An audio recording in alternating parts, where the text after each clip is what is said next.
Thank you. The chair recognizes Mr. Raskin for 5 minutes. Mr. Chairman, thank you very much. Mr. Rosenstein, welcome. It's good to see you again. I'm aware from having been a state senator in Maryland for a decade of your excellent service as U.S. Attorney there, and thank you for your service to your country. Now, my first question is about the Emoluments Clause, which you know forbids the collection of foreign government payments by the President of the United States and other public officials. More than 180 members of the U.S. Congress brought a lawsuit in the District of Columbia against the President's continuing collection of foreign government money for the Trump Hotel, the Trump Tower, Trump golf courses, and so on. The Department of Justice took the position that we don't have standing to raise that.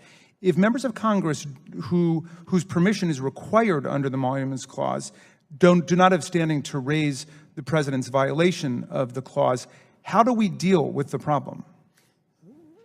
Congressman, that, as you mentioned, it's pending litigation. The Department has taken its position in court. It'll be the judge's determination whether or not that position prevails, and I don't have anything to say beyond that. The court will make that decision. Thank you. You said that Robert Mueller is a dedicated, respected, and a heroic public servant whose distinguished military career and career as a prosecutor make him eminently qualified, perhaps singularly qualified, to be running the special counsel investigation right now. He's also a registered Republican, nominated as FBI director by President Bush, and unanimously confirmed by every Republican and Democrat in Congress. Is his judgment impaired, or are his decisions suspect because he's a registered Republican? No. Do criminal prosecutors and investigators have a right to contribute money to candidates for public office? Yes.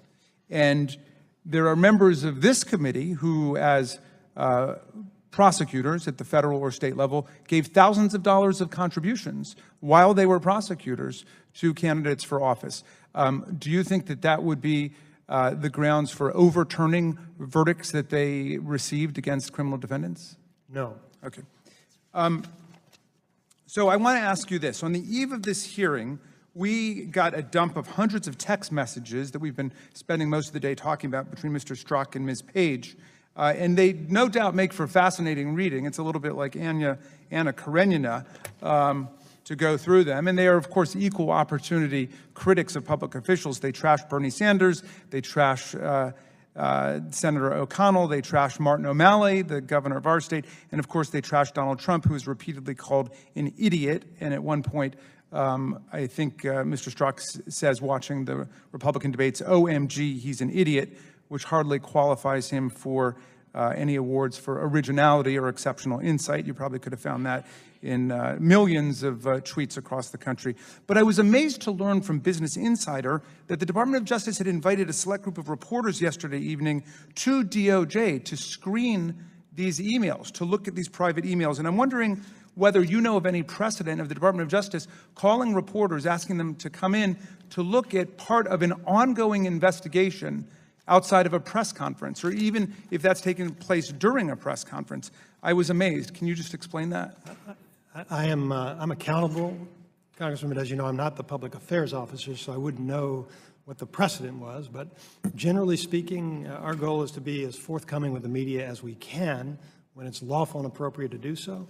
So I would not approve anybody disclosing things that weren't appropriate to disclose. Do you know of any other cases where material in an ongoing investigation were released by the press officer to reporters? I don't know the details, Congressman, but... And are you aware of the IG rule, which says that material in an ongoing investigation cannot be released? Yes, I appreciate that. No, when this inquiry came in from the Congress, we did consult with the Inspector General, and he determined that he had no objection to the release of the material. If he had, I can assure you I would not have authorized the release. Okay. There's been much propagandistic talk today about fruit of the poisonous tree. And so, you know, they're in a mad wild goose chase for a villain, and they found their villain in Mr. Strzok, who was promptly removed from the investigation by Mr. Mueller. But they're saying, well, there might be fruit from the poisonous tree here. And of course, fruit of the poisonous tree is a Fourth Amendment doctrine that relates to evidence that derives from an illegal search or seizure. Have you heard any allegation of Mr. Strzok or any other agent in this case having conducted an illegal search or seizure? No. Thank you very much for your testimony. I yield back.